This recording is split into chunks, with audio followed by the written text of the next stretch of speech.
Muitos de vocês já saberão que o nome deste podcast vem de uma célebre frase de Immanuel Kant, que é uma espécie de lema do iluminismo: Sapere aude, que é a expressão em latim para ousa pensar. Kant avança e explora o famoso Sapere aude no seu ensaio de 1784, O que é o Iluminismo. O título completo deste curto ensaio é Uma resposta à pergunta: o que é o Iluminismo? O tom geral deste ensaio é extremamente otimista. Nele, Kant defende que o iluminismo, ou o esclarecimento, é o destino da humanidade. Ou seja, nós, os seres humanos, estamos destinados a chegar à iluminação, ao esclarecimento. Mas, atenção, não pensem que Kant usava aqui o termo iluminação ou iluminado, como usam hoje em dia aqueles movimentos New Age ligados à meditação transcendental, ao yoga ou a outros misticismos semelhantes. Ser iluminado não é atingir um estado de harmonia espiritual com o universo ou o que quer que isso seja. Iluminar-se também não tem nada a ver com a adesão a ideias políticas de libertação da opressão. Não tem nada a ver com políticas identitárias ou de igualdade social. Ser iluminado, no sentido de Kant, não é participar em manifestações antirracistas e feministas, como vemos hoje em dia em movimentos como o Me Too. Ser iluminado não é estar woke ou desperto, que é como se auto-intitula quem adere e participa a estes movimentos de justiça social contemporâneos. Essas pessoas julgam-se iluminadas, mas muitas delas estarão ainda muito longe disso. Se pensas como eu, és iluminado. Esta parece ser a forma como hoje se fala de ser iluminado. A palavra woke, ou desperto, é, por isso, de alguma forma, um filho da palavra iluminado. Mas é um filho bastardo. Ser iluminado, pelo menos na forma como Kant usa esta palavra, não era querer que os outros tenham as mesmas ideias que nós. Ser iluminado era estar num processo de iluminação ou de esclarecimento. Era aqui que eu queria chegar. Para Kant, ser iluminado não era defender uma série de ideias politicamente corretas ou até mesmo uma série de ideias verdadeiras. Ser iluminado não é possuir um conjunto de ideias e de crenças que a maioria dos nossos amigos acha boas. Ser iluminado, e esta é a famosa resposta que Kant dá neste ensaio, era sermos capazes de nos libertar da nossa própria incapacidade de seguirmos o nosso entendimento e juízo. Ser iluminado é ser capaz de sair do estado de imaturidade em que nos encontramos. Ou seja, ser iluminado não é um estado em que nos encontramos, é um processo, um caminho para onde nos dirigimos. Esta imaturidade de onde devemos sair é vista como uma falta de vontade e de coragem para querer pensar por si. Falta de coragem de querer saber sem ser dirigido por alguém. Mas vamos seguir as próprias palavras de Immanuel Kant neste seu ensaio. Reparem logo na primeira frase deste ensaio. A iluminação é a emergência do homem da sua imaturidade auto-infligida. Fim de citação. O que Kant nos diz aqui é que a iluminação é um crescimento. Da mesma forma que o ser humano cresce, tornando-se adulto, a iluminação é também uma passagem da menoridade à maioridade, de uma dependência dos outros a uma participação total na vida social. Uma pessoa não iluminada é assim como que uma criança. Mas, ao contrário da menoridade nas crianças, que é natural, ou seja, é uma menoridade que nos é imposta pela natureza, esta menoridade nos adultos é auto-infligida. Reparem, é natural que uma criança, um menor, seja dependente de um adulto, pois a natureza não nos fez como alguns outros animais que são independentes praticamente desde que nascem, como alguns peixes, por exemplo. Ou pelo menos muito pouco tempo depois de nascerem, como a maioria dos mamíferos. Um gato, aos 3, 4 meses, já é capaz de se safar sozinho no mundo. Mas com os humanos é diferente. Nós precisamos de depender dos outros durante muito mais tempo. E isto é natural. Mas o que já não é natural é dependermos dos outros para sempre, durante toda a nossa vida. E isso é o que Kant diz que acontece com a maioria das pessoas. A maioria das pessoas vive num estado de imaturidade intelectual e espiritual durante toda a sua vida. Mas então, não se trata aqui de imaturidade biológica, mas então que imaturidade é esta de que Kant nos fala? Muito simples. Trata-se de uma incapacidade de pensar pela nossa própria cabeça. Atenção, pensar pela nossa própria cabeça não é simplesmente dar ideias e emitir opiniões, ou repetir aquilo que aprendemos das outras pessoas. Pensar por nós mesmos não é ler um livro e depois ir debitá-lo no próximo almoço de família para impressionar os nossos pais e tios. Pensar pela nossa própria cabeça é ser um pensador ao mesmo tempo independente e responsável. É saber que temos de ser nós a chegar às nossas próprias ideias e conclusões. Mas, ao mesmo tempo, temos de saber que não somos capazes de o fazer sozinhos. Precisamos de nos rodear de gente capaz e igualmente iluminada, como professores especialistas, bons políticos, bons mestres, bons livros, que nos ajudem a decidir por nós o que devemos fazer e em que é que devemos acreditar. No processo de pensar não estamos sozinhos, mas o processo da decisão do que devemos acreditar, aí sim, a responsabilidade é toda nossa. Continuamos com Kant quando ele nos fala dos obstáculos a esse processo de iluminação. Kant diz-nos que a preguiça e a cobardia são as razões por que uma tão grande percentagem de homens se mantém alegremente imaturos durante toda a sua vida, mesmo depois de a natureza os ter emancipado. Reparem no que Kant aqui nos diz, é que os obstáculos ao iluminismo não são externos. Os obstáculos ao iluminismo, ou à iluminação, ao esclarecimento, são internos.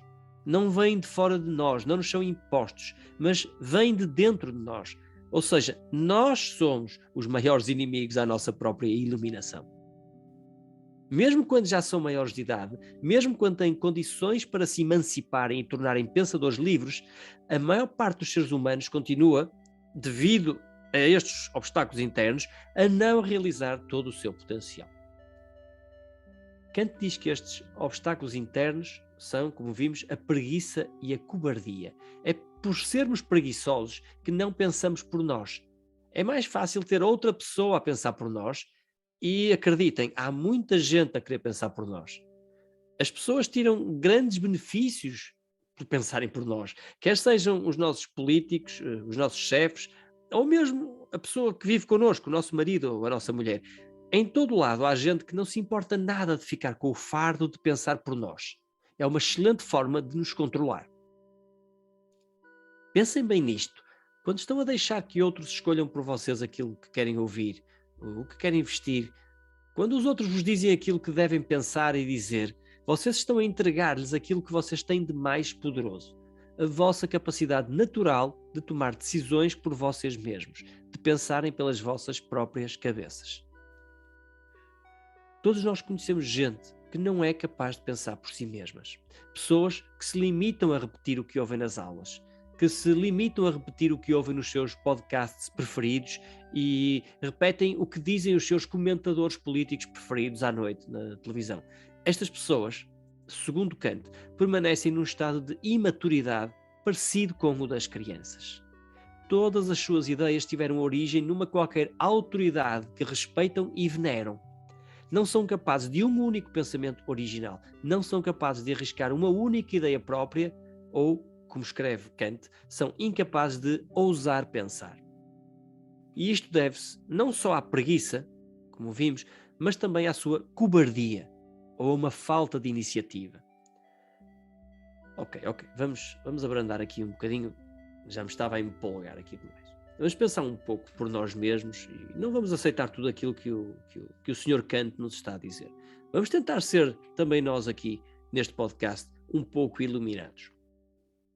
Que as pessoas não pensem por preguiça, que as pessoas não pensem por falta de hábitos de pensamento genuíno, eu ainda acredito. Mas o que há de assustador em pensar por nós próprios? Por que é que eu hei de ter medo de pensar por mim mesmo? De pensar pela minha cabeça? Pensar por nós mesmos requer coragem. Requer coragem porque muitas vezes é contrário à forma como nós fomos educados ou contrário à forma como as pessoas à nossa volta vivem. Para responder à minha pergunta, porque é que eu hei de ter medo de pensar por mim mesmo? Já perceberam que foi uma pergunta retórica? A resposta estava preparada. Está escrita aqui à minha frente. Imagino o que é viver numa cultura com um pensamento monolítico. Uma sociedade tribal no Afeganistão, por exemplo. Imagino que você à noite, no seu quarto, ouvia na rádio uma série de conferências sobre os direitos das mulheres no Ocidente e começava a pensar e dava por si a concordar com essas ideias ocidentais de que as mulheres devem poder fazer as mesmas coisas que os homens, que não têm de usar burca o tempo todo e por aí fora. Agora imagine que no dia a seguir de manhã se dirigia ao conselho de anciãos no meio da sua aldeia e começava a dizer bem alto estas novas ideias radicais que tinha ouvido à noite na rádio no seu quarto. Era preciso coragem, não era? Pois, este exemplo é bastante extremo, mas todos os dias vivemos um pouco divididos entre os pensamentos que temos à noite no nosso quarto e aquilo que podemos dizer em praça pública durante o dia. Todos nós temos o nosso conselho de anciãos, aos quais temos medo de enfrentar e de dizer as nossas ideias. Na altura de Kant, as pessoas estavam habituadas a seguir a palavra de Deus, que era interpretada e difundida pelo padre na missa, ou a seguir ordens dos seus políticos e governantes, a repetir o que diziam os seus professores. Não sei se as coisas mudaram assim tanto 2 séculos depois de Kant ter escrito estas linhas. Ainda hoje, parece que tudo conspira para que não tenhamos que pensar uma única vez por nós mesmos ao longo da vida. E está mais que provado que muita gente passa a vida inteira sem o fazer. Ora, isso leva a que as pessoas se acomodem e não se deem ao trabalho de pensar pelas suas próprias cabeças. É que além de trabalhoso, também é muito arriscado. Podemos perder o nosso emprego por fazê-lo. Se aquela rapariga no Afeganistão podia ser expulsa da tribo, ou pior, aqui no Ocidente podemos perder o nosso grupo de amigos. A exclusão social é o destino de muitos livres pensadores. Podemos criar sérios problemas familiares quando começamos a pensar por nós próprios, e por isso é que muita gente se acomoda e deixa que outros pensem por eles. Cobardia e preguiça, os 2 grandes obstáculos à iluminação. São, assim como vimos, obstáculos internos. É claro que fora de nós existem pressões para que outros pensem por nós. É claro. Mas, em último caso, é possível resistir a essas pressões e a responsabilidade para as derrubar é toda nossa. Nós é que somos responsáveis por conseguir libertar-nos dessas pressões e fazer aquilo que a natureza pede de nós, que cresçamos e deixemos de ser imaturos. Vamos devolver a palavra a Immanuel Kant. É tão conveniente ser imaturo. Se eu tenho um livro para pensar por mim, um conselheiro espiritual para ser a minha consciência, não preciso de pensar desde que consiga pagar para que outros o façam por mim.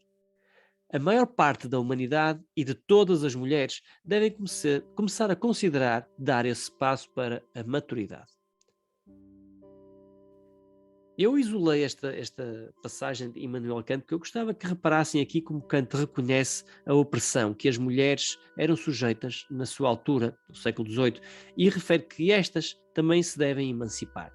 Isto é algo que nem todos os filósofos da altura reconheciam e que deve ser reconhecido, devemos dar mérito a Immanuel Kant por isso. Mas voltemos ao medo de falhar, à nossa cobardia para pensar por nós mesmos. O próprio Kant faz-nos ver que, pelo menos nas sociedades europeias, não estamos a falar numa tribo, uma rapariga numa tribo no Afeganistão, no Conselho de Anciãos. Estamos a falar nas sociedades europeias do século XVIII e atuais. O perigo de falhar não é assim tão grande. Depois de termos caído umas vezes, logo no início, quando começamos a aprender a pensar por nós próprios, aos poucos começaremos a ser capazes de pensar cada vez melhor por nós mesmos. Como uma criança a começar a andar, ou um desportista a começar a aprender as técnicas e os movimentos de um jogo novo, ou um músico a aprender um novo instrumento musical. Kant dá a entender que as pessoas imaturas são como cavalos dóceis, domesticados, que apenas andam guiados por rédeas ou à guia, como se diz na equitação, aqueles cavalos que andam sempre em círculos no picadeiro, presos por uma corda à mão do seu instrutor. Apenas conhecem a vida dentro do estábulo e do picadeiro. As pessoas imaturas são assim, vivem cercados por vedações que os impedem de correr livremente nos campos lá fora. Até perante a cerca mais baixa e insignificante, esses cavalos hesitam em saltar por cima dela para a liberdade, pois estão habituados ao conforto, ao seu estado de não liberdade, à sua prisão que os mantém seguros e bem alimentados. Preferem permanecer presos e imaturos a arriscar saltar a cerca. Mas se algum dia derem esse salto, na eventualidade de darem esse salto, mesmo que os primeiros passos em liberdade pareçam estranhos e tenham medo de se afastar da cerca, aos poucos iriam ser capazes de se aventurar mais e mais para fora da cerca e em pouco tempo estariam perto do seu estado natural. Seriam como cavalos livres. É também essa a natureza dos seres humanos, sermos como cavalos livres. Para Kant, alguns homens já conseguiram vencer a preguiça e o medo e já foram capazes de dar esse salto e de cultivar as suas mentes, libertando-se assim da imaturidade a que estavam destinados. Esses poucos homens já são iluminados, ou melhor, estão a caminho da iluminação, estão mais perto da iluminação. Eu julgo que Kant devia estar a pensar nos muitos casos que conhecia entre os seus amigos, homens de letras e autores que admirava, os filósofos das luzes, pessoas como Rousseau e Voltaire.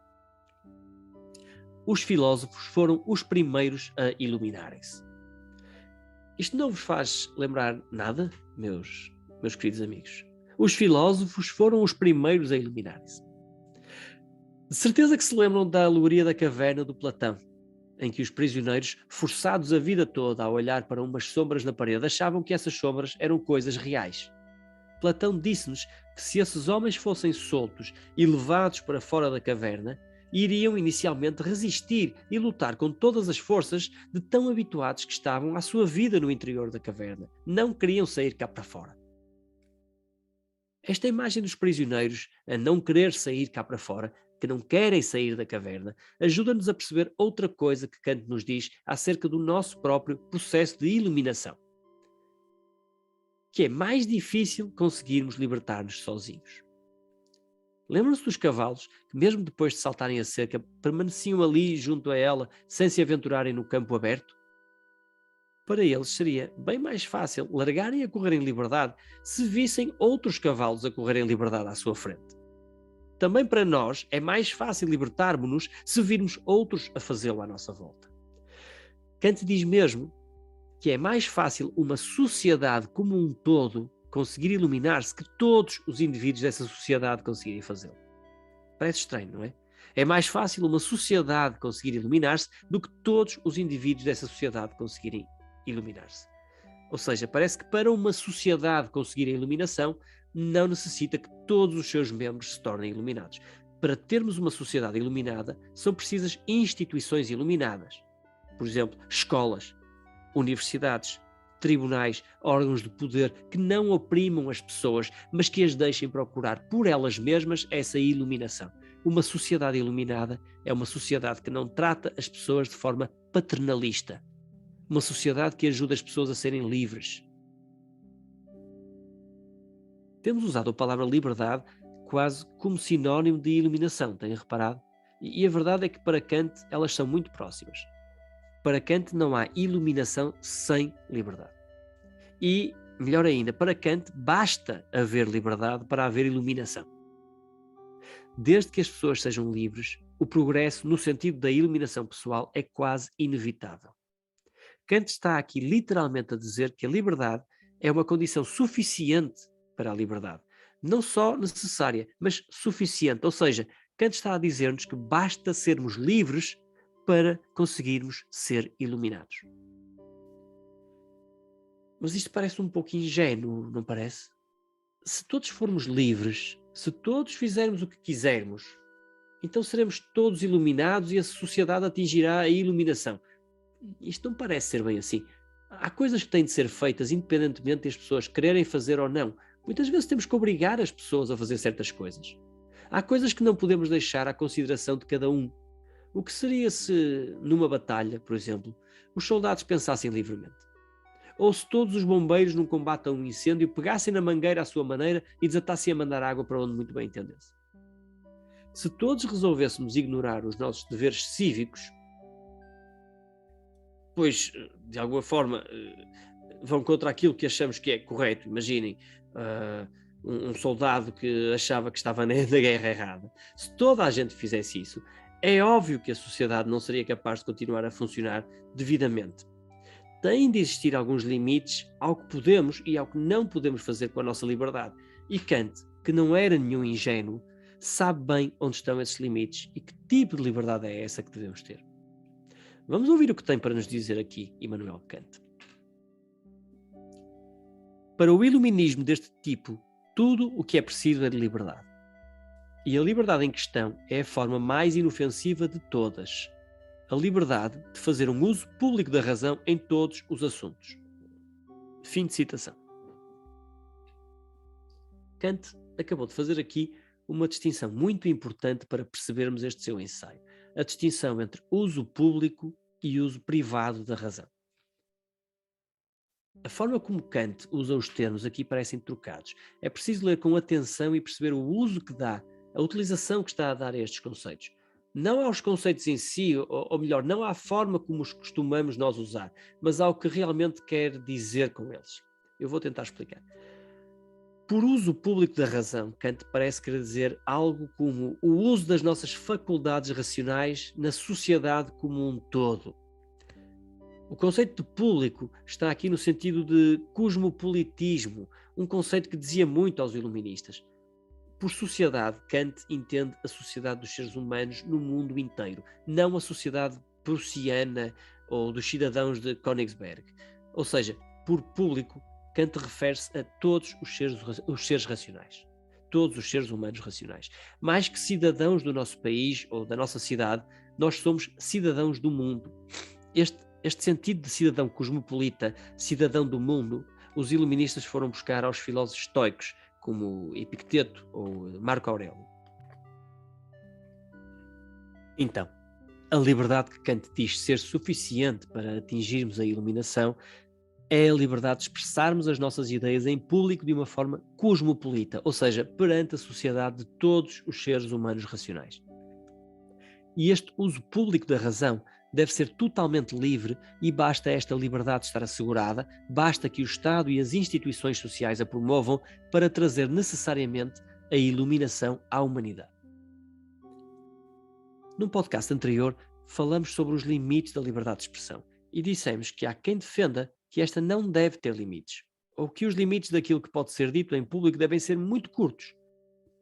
Quem defende este tipo de liberdade de expressão mínima, quase ilimitada, como acontece nos Estados Unidos, está a partir de pressupostos iluministas. Está a defender algo que Kant também defenderia, algo como diz o que quiseres em público, mas obedece em privado.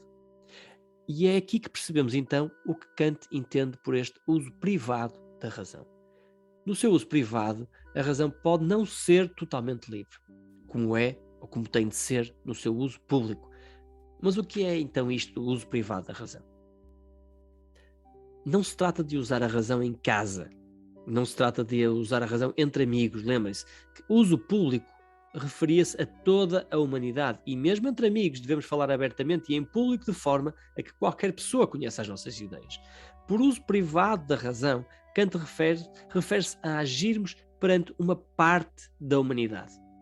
Essa parte da humanidade pode ser uma empresa, uma congregação religiosa, um regimento do exército, um ministério governamental, uma escola ou qualquer outra instituição que tenha as suas próprias regras de conduta e de funcionamento.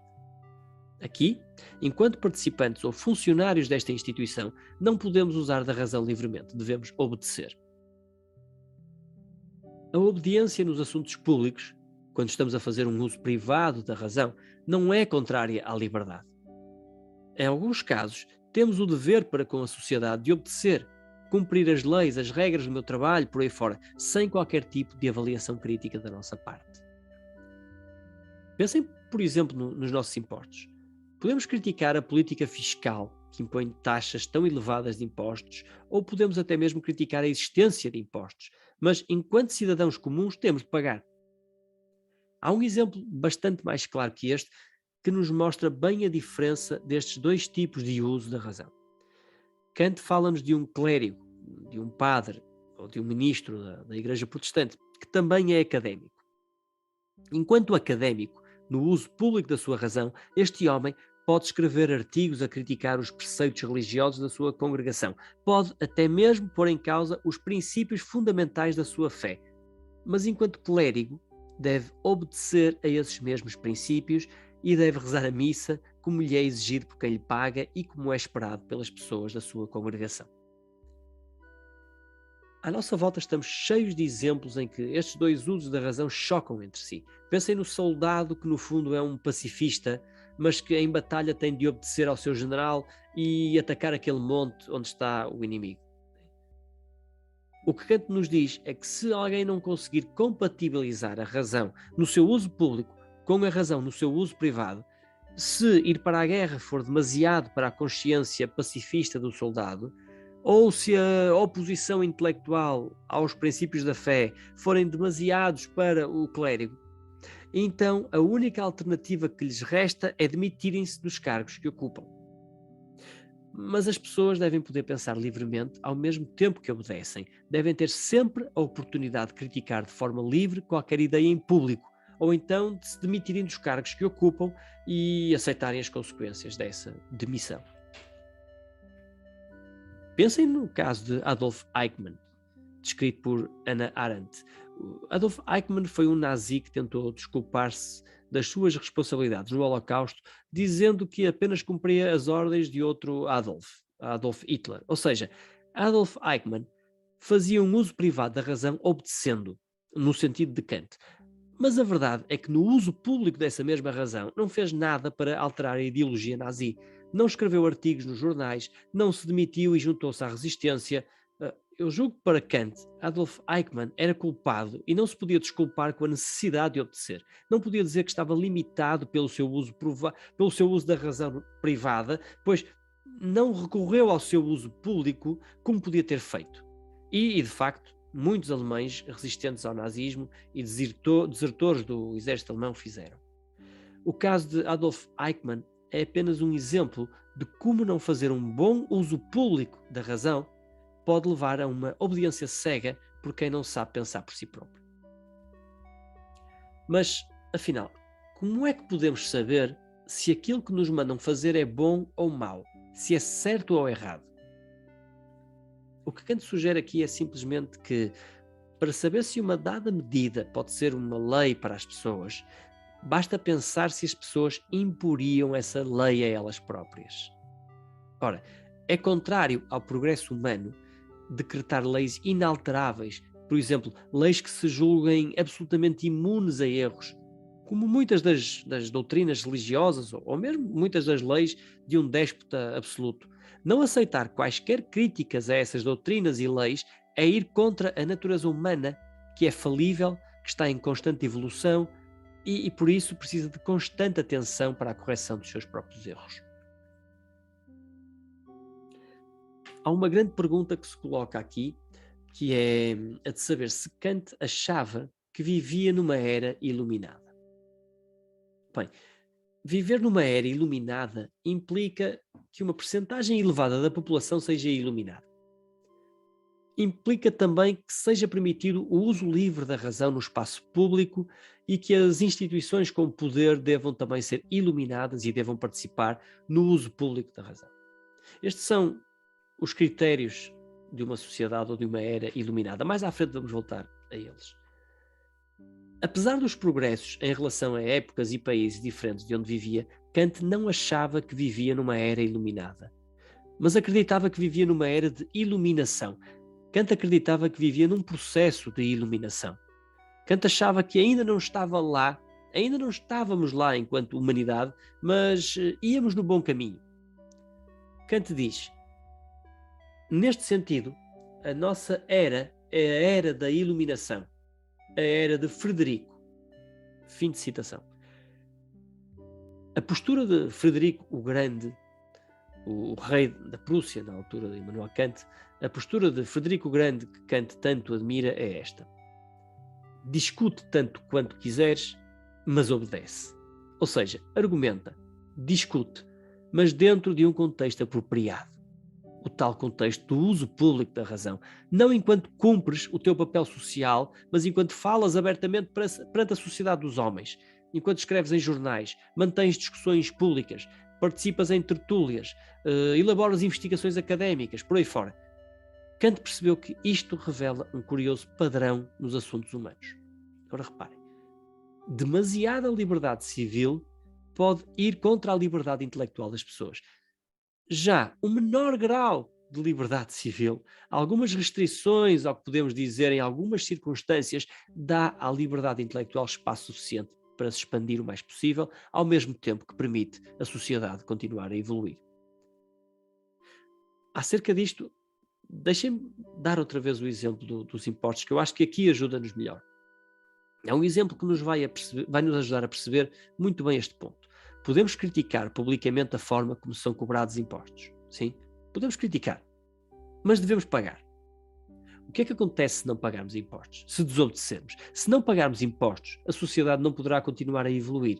Não poderão existir hospitais, escolas e universidades públicas e, consequentemente, menos pessoas terão acesso à saúde e à educação. Deixará de haver uma massa crítica de pessoas cultas e saudáveis capazes de avançar novas ideias em alternativa à cobrança de impostos já existente.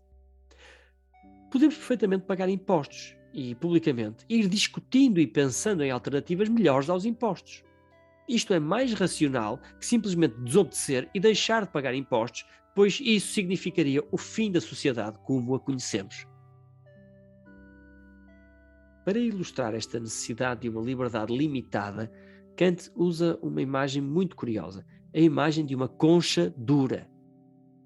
Para Kant, é dentro desta concha dura de liberdades limitadas, aquilo que não podemos fazer e dizer enquanto funcionários, professores, ministros, padres, soldados, por aí fora, que melhor se desenvolve a nossa capacidade de pensar livremente e, após isto, de agir livremente.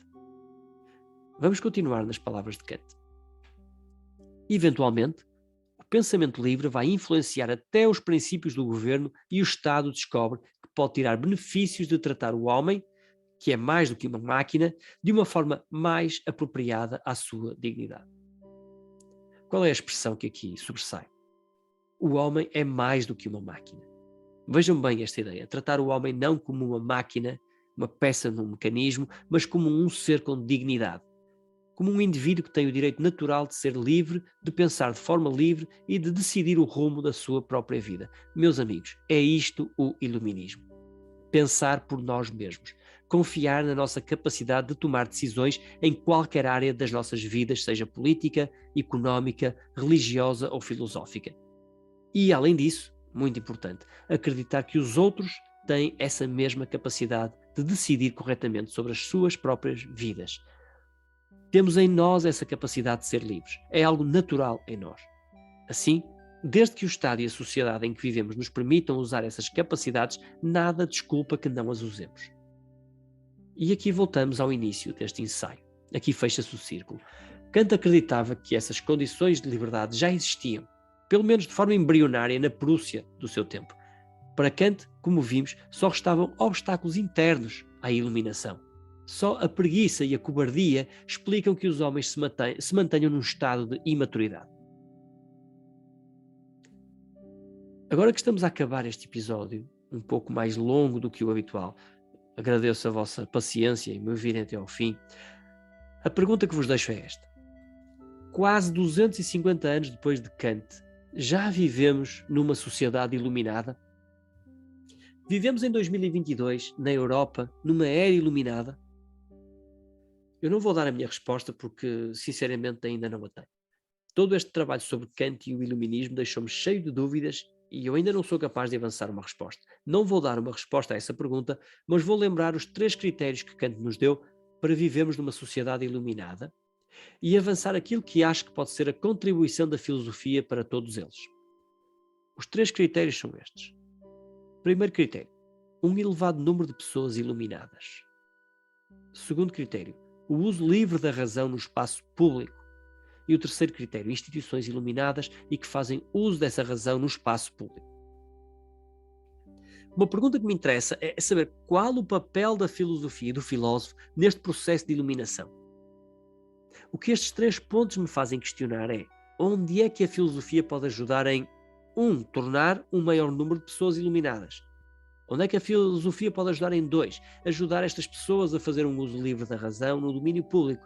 E onde é que a filosofia pode ajudar? Em 3, ajudar as nossas instituições a fazer um uso da razão no espaço público. Na minha opinião, a filosofia pode ajudar a fomentar uma discussão pública sobre como nos tornarmos melhores pessoas e ajudar um maior número de pessoas a iniciar ou a continuar esse processo de iluminação. A filosofia pode ainda fazer com que este processo seja aberto a toda a gente e que toda a gente participe de alguma forma. Pode ajudar a criar fóruns de discussão públicos iluminados, por exemplo, ou seja, fóruns de discussão conduzidos pela luz da razão e não por agendas mediáticas ou políticas. Pode ainda ajudar quem está no poder, as instituições políticas, a refletir sobre que tipo de sociedade queremos, que leis podem ajudar a manter essa sociedade e que educação os nossos alunos devem ter para prosseguirmos o caminho iniciado no século das luzes. No fundo, é um pouco isso que procuramos fazer aqui na Academia do Diálogo, tratar da iluminação geral do nosso povo. Bom, não era assim que eu pretendia terminar este episódio, parecer um anúncio a uma companhia de eletricidade ou algo assim. Mas fico-me por aqui e fico então à espera das vossas respostas. Vivemos numa era iluminada? Se quiserem, enviem as vossas respostas para a caixa de comentários deste episódio. É sempre bom ouvir as vossas ideias. Sou o Tomás Magalhães Carneiro e não se esqueçam, continuem a ousar pensar.